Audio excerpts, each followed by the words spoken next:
Google Bard has got a new technology or new feature. It's called implicit code execution. So when you ask a question to Bard, it's going to implicitly execute a program like a Python program inside its own engine, and then it can give you the answer. Like for example, if you want to reverse a string, or if you want to calculate prime numbers or any mathematical equation, it can do it. And Google has said that it can improve its logic and reasoning. Before we jump into the video, this is something that a lot of people have been already doing with the LangChain.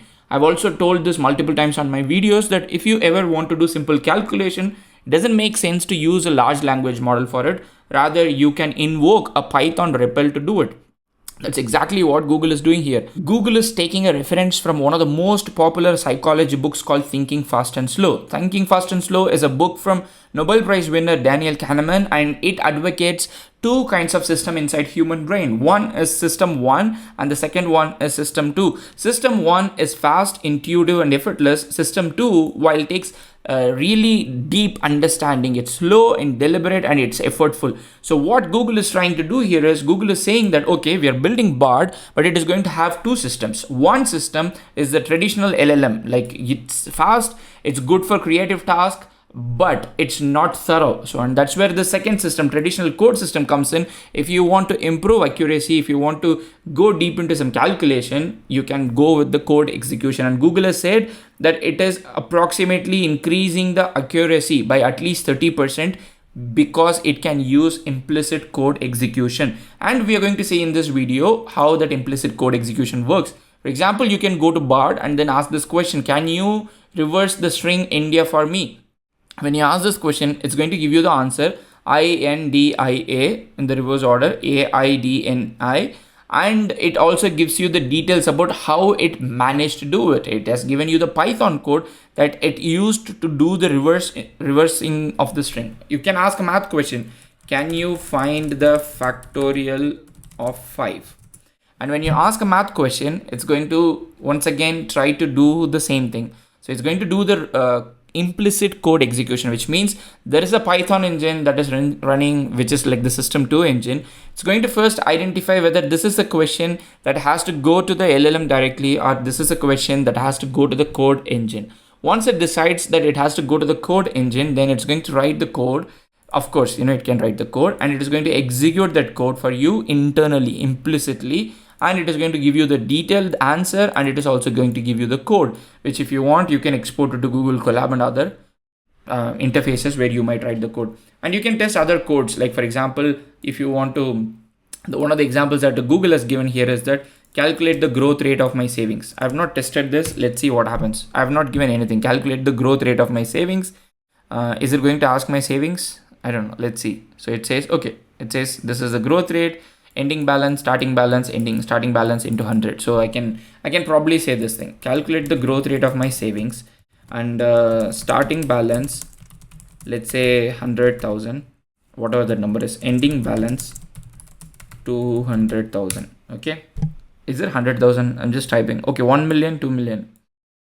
That's greed actually. I'm expecting 1 million, huh? That's good. So based on the calculation, it can say that your savings grew by 100%, and this is the formula which it used.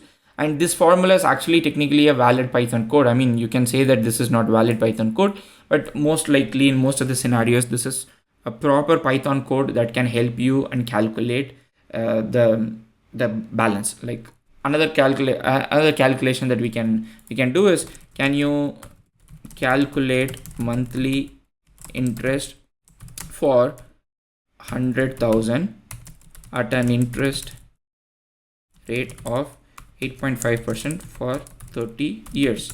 So this is a question. It's like, if you are in India, most likely this is what a lot of home buyers actually do. They take a loan and at a given interest rate, and you can see Bard has done the calculation for you. It's not directly coming out of the large language model, but it is coming out of the code engine, because it says the interest rate is 8.5%, the number of years is 30 years, monthly interest rate is interest rate by divided by 12 into the principal amount, so it gives you the amount. So I'm not going to validate whether this is entirely correct, but you get the point. The point here is that for certain tasks like data analysis or string manipulation, this actually does a really good job. Like you can use this for doing all these things. And One of the things that they want to do with this is to make Bard really good at mathematics, logic, and reasoning, and also if we can use Bard for data analysis.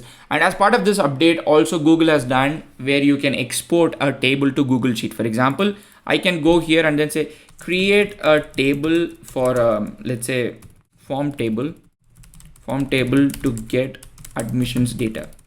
It's a terrible prompt. I'm not even sure what I'm giving, but let's say create a form table to get admissions data. Okay, it has given me this thing. It's not necessarily a table that I cannot export, but if it is a table, this is given in Markdown, but if it is a table, you get a small export to Google Sheet button. So let me try one more thing.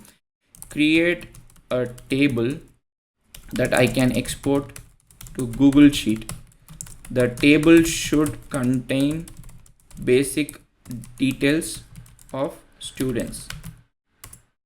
Okay, let's see if it can actually. So this is a new feature again.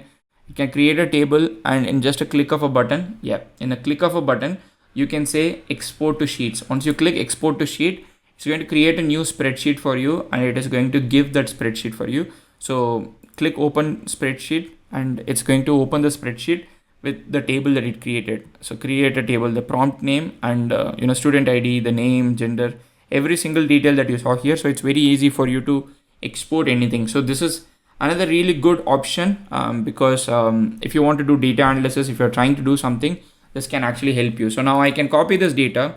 Another thing that we have seen that Bard is trying to be good at data analysis. So we can see this data and then we can ask who's the oldest one. Okay. So who is the oldest one in this? 2003, 2004, 2002. So probably Peter Smith is the oldest one. Let's ask who is the oldest in this data and what's their age. Okay, so we have given the data and we are expecting Bard to tell us who is the oldest in this data and what is their age. So oldest in this data is Peter Smith and he was born on March 3, 2022. That makes him 19 years old. Is that 19 years old? Okay, cool. That's 19 years. Is that 19 years old? It's 2023.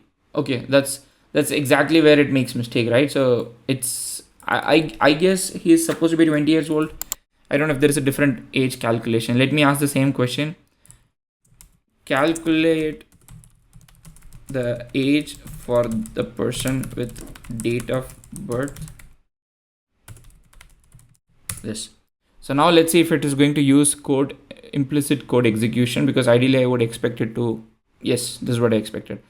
So I expected it to take the current year and the year of birth and then subtract it and give the age. So now as you can see, the system 1, which is the fast one, was not accurate in this case, but the system 2, which is thorough, deep and diligent, did the code execution and it is more accurate. So this is a very interesting update from Google, to be honest, and this is something that I've been advocating a lot of people to do with LangChain, because you don't want your LLMs to do these kind of tasks which they are not good at, and you don't want them to be really good at these tasks because it doesn't make sense. And that's where you can have a stacked tech architecture where you can use LLMs for the things that they are good at, and you can use simple coding like Python REPL for the things that Python is really good at.